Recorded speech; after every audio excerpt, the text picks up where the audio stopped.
Word on Fire is brought to you by Catholic Cemeteries, serving the Chicago area since 1837. This is Cardinal Francis George, and I invite you to join me for the next few minutes to reflect with Father Robert Barron on the Word of God, which is the Word on Fire. Father Barron will challenge us to open our hearts to the Word on Fire, which is God's word of love for each of us. If our hearts are open, the Lord can change and transform us so that we might speak with love about the one who is love. The Archdiocese of Chicago, through the generosity of Sacred Heart Parish in Winnetka, now presents the Word on Fire. Peace be with you. Friends, this gospel today is also dark. It's also trying and difficult. It's one we have to wrestle with. They're trying to trap him. They're trying to catch Jesus on the horns of a dilemma. They want to put him in an inescapably awkward position. The scribes and Pharisees ask him, "Tell us then, what's your opinion? Is it lawful to pay the census tax to Caesar or not?" Well, it's a very clever question if they want to get him in trouble. If he says, yes, it's lawful to pay that census tax to Caesar, then he becomes the enemy of the people, those who are laboring under the terrible burden of occupation and political oppression. Then he's a collaborator with the hated Romans. But if he says no, then he's in immediate danger of arrest. He might be seen by the Romans and their allies as a dangerous revolutionary, a firebrand trying to stir up the people. The scribes and Pharisees are hoping to undermine him, destroy his credibility. Now, as is his wont, Jesus deftly escapes from this trap, enunciating one of his most famous one-liners. Then repay to Caesar what belongs to Caesar, and to God what belongs to God. Now, it's a clever line, of course, but it's much more than merely clever. It's much more than just wiggling deftly off the hook. In some ways, this response of Jesus is a resolution in principle to one of the greatest problems we face, namely the relationship between church and state, the relationship between politics and religion. Just as that is a complex and divisive question now, it was a complex and divisive question then. So let's take this line of the Lord and use it to illumine this question, to try to resolve this issue. First of all, how shouldn't we read this one-liner of Jesus? We should not read it as a simplistic bifurcation, as though there's a clearly demarcated political realm that belongs to the Caesars of the world, and a clearly demarcated spiritual realm that belongs to God. We shouldn't read it that way. We certainly shouldn't read it in the modern mode, namely that the public arena belongs to politics while religion is relegated to the private dimension. I've talked to you about that before. The modern peace treaty, you can hear it in people like Thomas Jefferson. We will tolerate religion as long as it remains private. This is not how we should construe this line of Jesus. Why won't this reading do? Well, because God is God. As I've often said, God is not a being in the world, not one thing among many, not so much the supreme being hovering above the beings of the world. Rather, in our great theology, God is the sheer act of being itself. God is that creative power which is here and now sustaining the whole of the universe, the way a singer sustains a song. What does that mean? That means that even as God transcends the whole of the world, God pervades the whole of the world. God touches on everything in existence.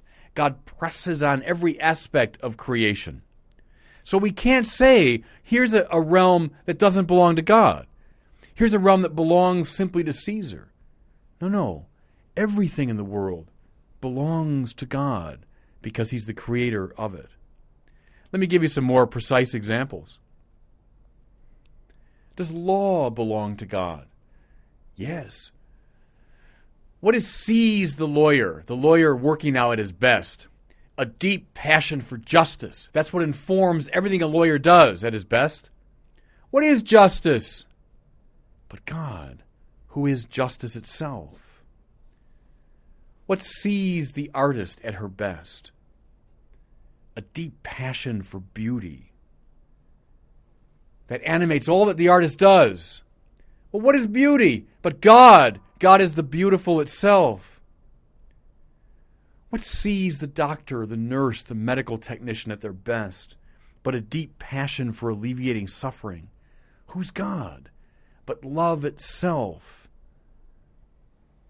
God grounds and pervades and animates and inspires and draws all aspects of reality at their best. Everything comes from God. Everything returns to God. This is why in the book of Revelation, in that beautiful vision of the heavenly Jerusalem, we hear there's no temple. Because in the heavenly Jerusalem, when all is properly ordered, the city itself has become a temple. Everything in the city, from the law courts to the sports arenas to the banks, everything in the city is related to God, grounded in God, is itself the temple. So, what about our question now of religion and politics? This same principle has to apply. Politics is not a realm absolutely separate from the religious. Rather, its deepest ground and purpose is spiritual. Let me give you a little taste of St. Thomas Aquinas here. In Thomas's Summa Theologiae, you'll find a treatise on law, the nature of law. Here's what he says. The prime law is the eternal law, which is the same as the mind of God. The eternal law is the divine order by which all the universe is governed. There's a reflection of the eternal law. Thomas calls it the natural law. It abides in you and me. It abides in our minds and hearts. We know its principles by a kind of immediate intuition. The natural law grounds morality. All of our moral intuitions come from the natural law. The natural law participates in the eternal law, comes from it, reflects it. Now, a third step in Thomas's doctrine of law. Positive law. That means human law. That means everything from traffic regulations to antitrust legislation to the last bit of legislation being debated now by the Congress. All of that, positive law, is in turn a reflection of the natural law. The purpose of the law is to make us good.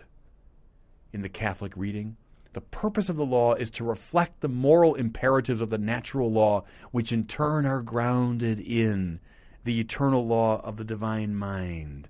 What's my point here?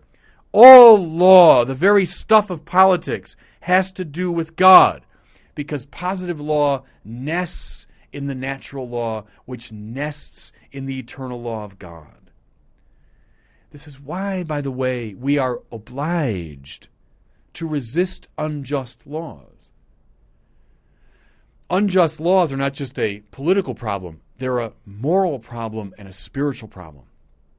Reread here, by the way, Martin Luther King's great letter from the Birmingham City Jail, in which he quotes Thomas Aquinas precisely on the point I'm making. Why was King resisting the unjust Jim Crow laws of the South? Not just because they were politically problematic, not just because they were a moral affront, but because they were a spiritual affront to God. That's good Catholic understanding of the nature of law. We must not read Jesus' statement here, render to Caesar the things that are Caesar's, the things of God, the things that are God's. We shouldn't read that in a simplistic, divisive, bifurcated way. No. Everything in creation belongs to God. Okay. So do we go to the other extreme? Do we say that religion just swallows everything up? That priests, for example, should be constantly supervising everything? Supervising the work of artists and poets and politicians and lawyers? No. And here's where the distinction, I think, comes into play. Jesus says, render to Caesar the things that are Caesar's. Is there a legitimate independence to creation? Yes. And Christians, it's the flip side of the doctrine of creation. I was articulating a little bit earlier one side of it. Since all things are created by God, all things are related to God. Yes, that remains the case. I don't gainsay one thing. But the flip side, because all things are created, nothing in the world is God. Everything in the world has its own independence, relatively speaking. Render to Caesar the things that are Caesar's. Is there a legitimate realm of independence? Yes. Would I, as a priest, burst into the Cubs dugout and begin telling Dusty Baker how to manage the Cubs? Now, maybe I should, Cub fans might say. But why wouldn't I do that? Because that realm has its own legitimate independence.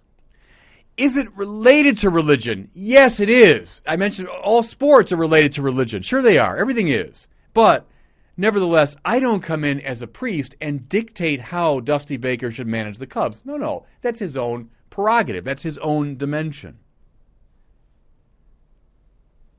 Do I come bursting in to the operating theater and tell the doctor how to operate? Well, of course not. Of course not.